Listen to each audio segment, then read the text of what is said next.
I welcome everyone on this practice lesson, and we are going to model a tire.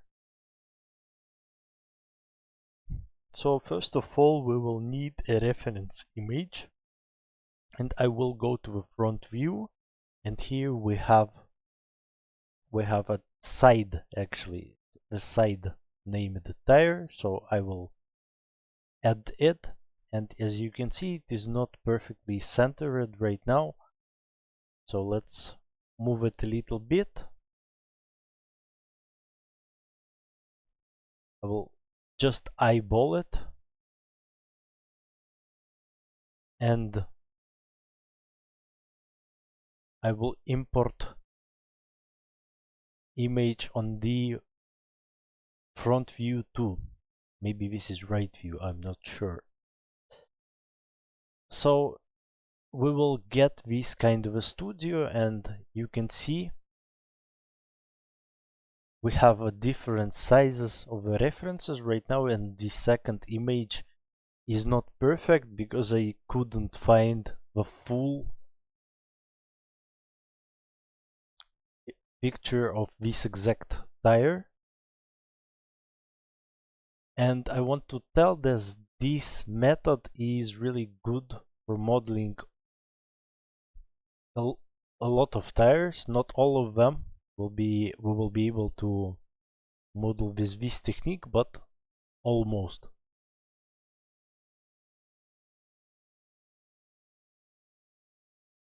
So we will start with a cylinder with 60 subdivision axes. And let's rotate it to a 90-degree angle.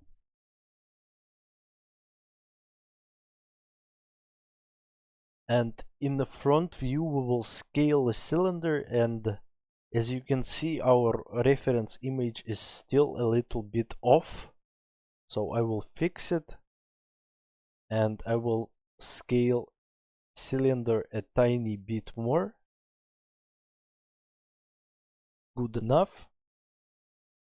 And we will need adjust our cylinder and this second reference accordingly.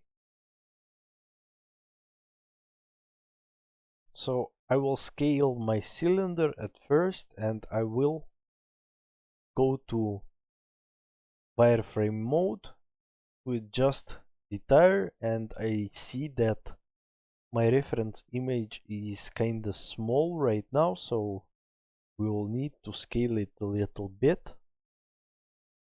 maybe even a little bit more, so we can kinda imagine where this tire is going to hit the ground, to connect with the ground, and I think it is going to look approximately like this. So again, sometimes you get a perfect reference, sometimes you don't. It is quite easy to adjust always. And first of all, I will go to X-ray mode.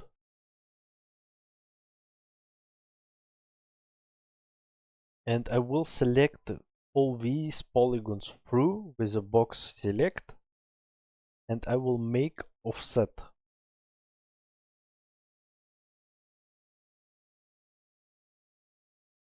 Until the disk.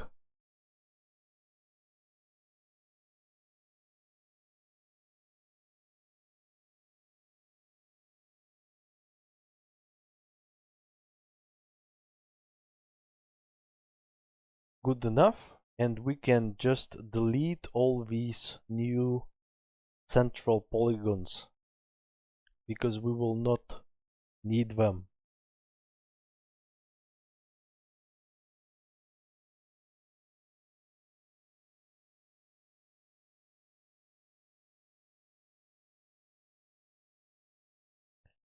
So right now our main task is going to be to form the shape of the tire. and I will use multicut, and I will set multicut to 50%, and I will add free cuts. These free cuts will allow me to build the curvature of my object. And if we will go to smooth preview, we can see the shape right now, and we need to make it more rounder at the corners, as you can see. And here we will need just to select these edges, and I will use scale tool with a constraint. So I will click Ctrl Shift and use scaling on the Z axis.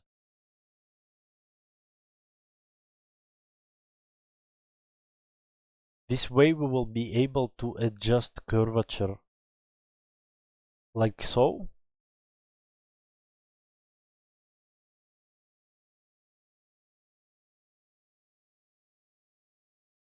And let's move these edges a little bit more to the center.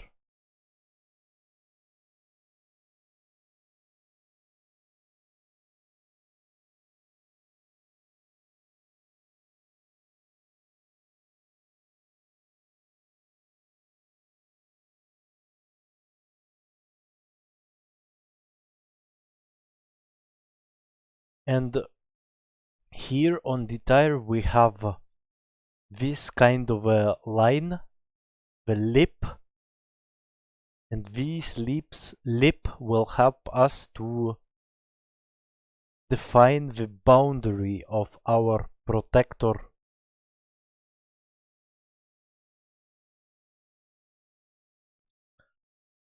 So it's quite important element for us, and let's go to the front view. And let's use multi-cut, and we need to place the cut exactly on this lip. Later we will bevel this cut and we will make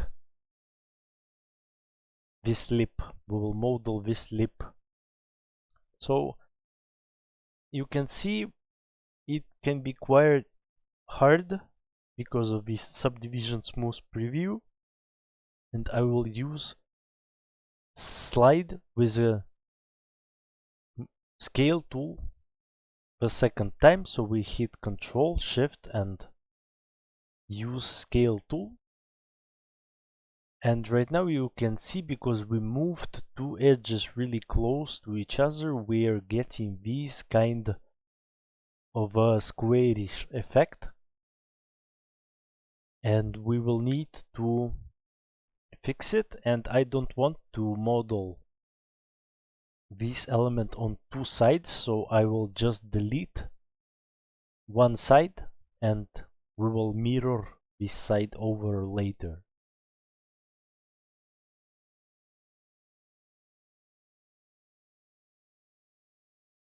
So here again, to catch this curvature, we need to slide with move tool our object a little bit, and as you can see, it looks quite good already. And the lip probably should be a bit on the left side. We should move it a bit to the left side.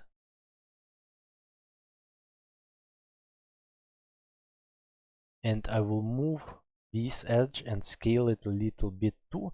So you can see it's kind of a back and forward, and the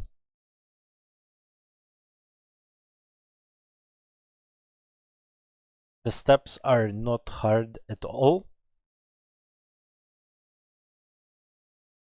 With each step we are getting closer and closer.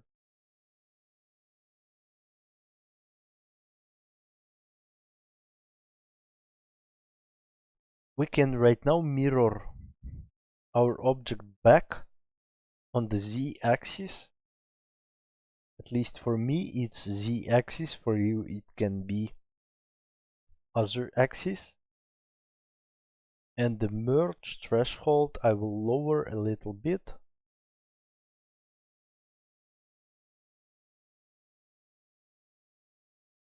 And I also want to make my tire a little bit rounder at the middle.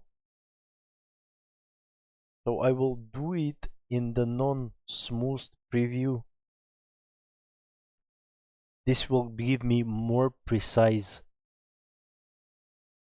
operations.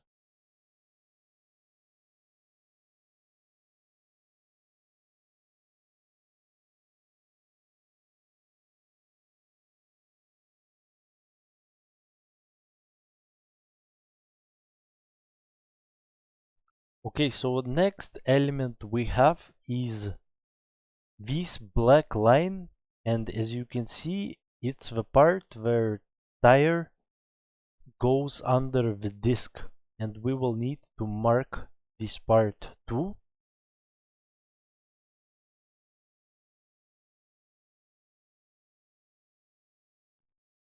And this new part, I will move a little bit to the inside to form that kind of a transition. And of course we will need to add supporting edge loop to get this kind of a harsh transition. And with a multicut we can do so.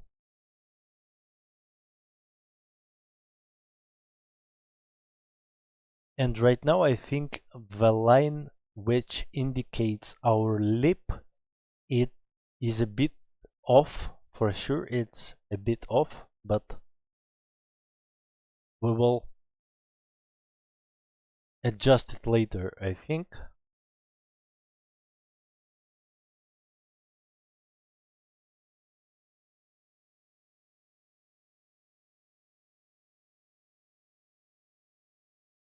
So I will take this edge and I want to bevel this edge, and later we will be able to make extrusion out of this bevel. So it's better to use not smooth preview because it will give you the more precise look at your model.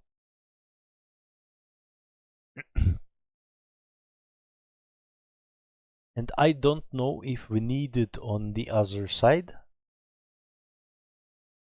Maybe we will need it on the other side too. So I think I will select this edge too in case.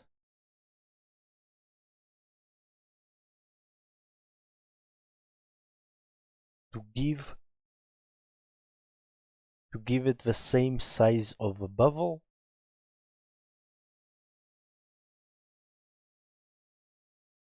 And let's select these parts,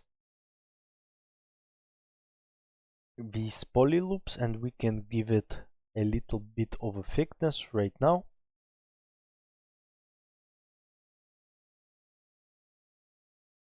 And of course it will need, this part will need a couple of these supporting edge loops. I will set snap step on the 10, or you can set on the 20 because I will use 20%. So 10, 20 and cut. And on the other side too.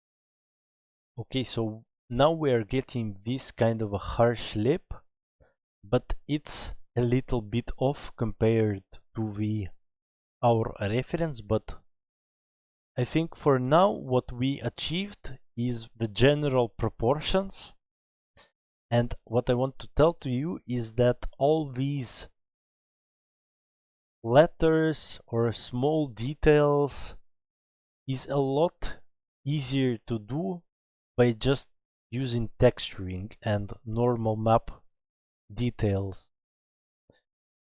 It is really easy to do in the programs like Substance Painter, but at the same time it would be really painful to model such giant quantity of details in Maya. So I think right now we will finish this video and we will continue on the next one.